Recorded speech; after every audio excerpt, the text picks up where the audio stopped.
दुनिया इस वक्त एक ऐसे मोड़ पर खड़ी है जहां से एक वैश्विक मंदी और तेल के हाहाकार का साफ नज़ारा दिख रहा है। अमेरिका के राष्ट्रपति डोनाल्ड ट्रंप ने एक ऐसा फैसला लिया है जिसने पूरी दुनिया की धड़कनें बढ़ा दी हैं। स्ट्रेट ऑफ हॉर्मुज़, जिसे दुनिया की ऊर्जा धमनी कहा जाता है, वहां अब ट्रंप ने नाकेबंदी का ऐलान कर दिया है। ट्रंप का सीधा फरमान है कि अगर किसी भी जहाज़ ने ईरान को टोल दिया तो उसे अमेरिकी नौसेना रोक लेगी। लेकिन सवाल ये है कि इस टकराव की कीमत कौन चुकाएगा।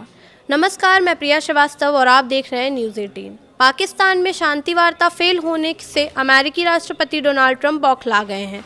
उन्होंने स्ट्रेट ऑफ हॉर्मुज़ की नाकेबंदी करने का ऐलान कर दिया है। ये भी साफ साफ कह दिया है कि अगर कोई जहाज़ ईरान को टोल देकर यहाँ से गुजरता है तो अमेरिकी नेवी उसे समंदर में ही डुबो देगी। यानी ट्रंप ने साफ कह दिया है कि ईरान की समंदर वाली गुंडागर्दी या टोल वसूली अब सेकंड भर भी बर्दाश्त नहीं की जाएगी। इस एक फैसले से तेल बाजार में भूचाल आना तय है, लेकिन ये भारत के लिए भी गले की फांस है, क्योंकि अब तक ईरान भारत को दोस्त मानकर इस रास्ते से भारतीय टैंकर निकलने दे रहा था। अब अमेरिकी नेवी उसे रोक सकती है। ट्रंप ने ट्रुथ सोशल पर लिखा, पाकिस्तान के प्रधानमंत्री शहबाज शरीफ और सेना प्रमुख जनरल आसिम मुनीर की अगवानी में इस्लामाबाद में 20 घंटे तक मैराथन बैठक चली। बातचीत अच्छी रही, लेकिन ईरान ने स्ट्रेट ऑफ हॉर्मुज़ खोलने का वादा किया था, अब वो मुकर रहा है। इसलिए अब दुनिया की सबसे बेहतरीन नौसेना यानी अमेरिकी नेवी तुरंत प्रभाव से इस रास्ते की नाकेबंदी शुरू कर रही है। ईरान कह रहा है कि इस समंदर में माइंस बिछी हैं। ये दुनिया को ब्लैकमेल करने की सबसे घटिया हरकत है। ट्रंप ने साफ चेतावनी दी है कि अमेरिकी नेवी अंतर्राष्ट्रीय जल क्षेत्र में ऐसे हर जहाज़ को खोजेगी और रोकेगी जिसने ईरान को कोई भी अवैध टोल चुकाया है। मतलब जो टोल देगा उसे समंदर में सुरक्षित रास्ता नहीं मिलेगा।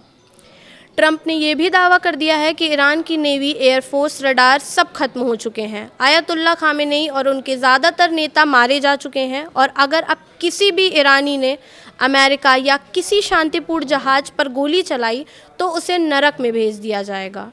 ट्रंप ने पोस्ट का अंत लॉक्ड एंड लोडेड यानी पूरी तरह से हथियारों से लैस और तैयार जैसे खतरनाक शब्दों से किया है, जिसका सीधा मतलब है कि अब आर पार की जंग होगी। लेकिन अब सवाल ये है कि इस ऐलान से मुश्किलें कैसे बढ़ने वाली हैं। तो ईरान ने हॉर्मुज़ पूरी दुनिया के लिए बंद कर रखा है, लेकिन तमाम भारतीय जहाज़ों को उसने रास्ता दिया है। जब भारतीय रेल टैंकर हॉर्मुज़ के रास्ते से गुजरते थे तो ईरान उन्हें परेशान नहीं करता था। ईरान जानता था कि भारत एक बड़ा खरीदार और भरोसेमंद क्षेत्रीय साझेदार है। अगर ईरान इस रास्ते से गुजरने के लिए कोई अघोषित टोल, सुरक्षा शुल्क या ट्रांजिट फीस मांगता भी था तो भी उससे भारत के लिए छूट थी। डोनाल्ड ट्रंप की इस नई नाकेबंदी ने भारत की इस वीआईपी सुविधा को एक झटके में मौत के कुएं में ढकेल दिया है। ट्रंप का साफ कहना है कि जो देश ईरान को टोल देकर या उसके साथ कोई भी लेन देन करके अपना जहाज़ निकालेगा, अमेरिका उसे अपना दुश्मन मानेगा। अब भारत के लिए ये स्थिति सचमुच आगे कुआं और पीछे खाई वाली हो गई है। इसे ऐसे समझिए कि अगर भारत का कोई तेल टैंकर अपनी सुरक्षा के लिए या ईरान की जल सीमा से शांति से निकलने के लिए ईरान को टोल चुकाता है तो अमेरिकी जंगी जहाज़ उसे बीच समंदर में रोक लेंगे, जब्त कर लेंगे या उस पर प्रतिबंध लगा देंगे। इससे भारत का जहाज़ समंदर में फंस जाएगा और भारत तक पहुंचने वाला तेल बीच रास्ते में ही अटक जाएगा।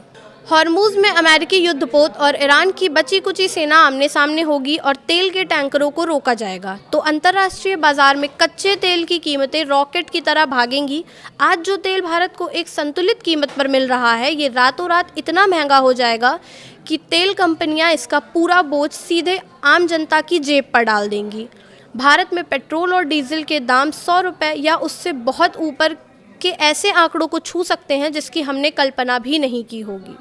फिलहाल इस वीडियो में इतना ही। ऐसे ही और वीडियोस के लिए देखते रहिए न्यूज़ 18।